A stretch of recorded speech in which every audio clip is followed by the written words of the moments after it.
White sauce broccoli எப்படி செய்யலாம்னு சொல்லி பார்க்கலாமா? ஒரு ப்ராக்கலியை வந்து எடுத்திருக்கேன்.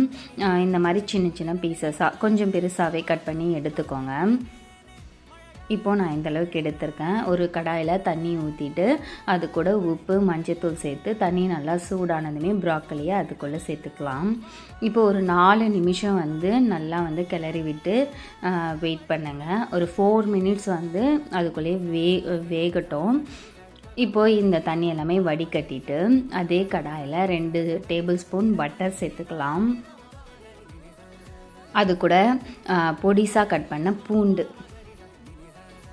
லைட்டாக வதக்கிட்டு, எல்லோரும் மைதா சேர்த்துப்பாங்க. நான் வந்து கோதுமை மாவை சேர்த்துருக்கேன். 1.5 டீஸ்பூன் சேர்த்து நல்லா கலந்துக்கிறேன். இது கூட பால் சேர்த்து லம்ஸ் இல்லாமல் நல்லா கரைச்சி எடுத்துக்கணும்.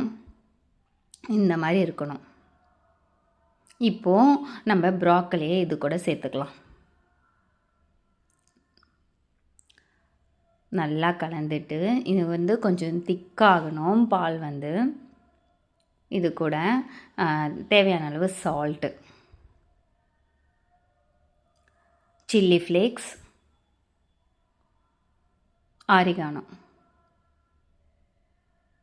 அவ்வளோதாங்க, நம்மளுடைய ஒயிட் சாஸ் ப்ராக்கலி ரெடி ஆகிடுச்சு. டேஸ்ட்டு சூப்பராக இருக்கும். மறக்காமல் நீங்களும் ட்ரை பண்ணி பாருங்கள். என்னோடய சேனலை சப்ஸ்கிரைப் பண்ணிக்கோங்க இந்த மாதிரி வீடியோஸ்க்காக. தேங்க்ஸ் ஃபார் வாட்சிங்.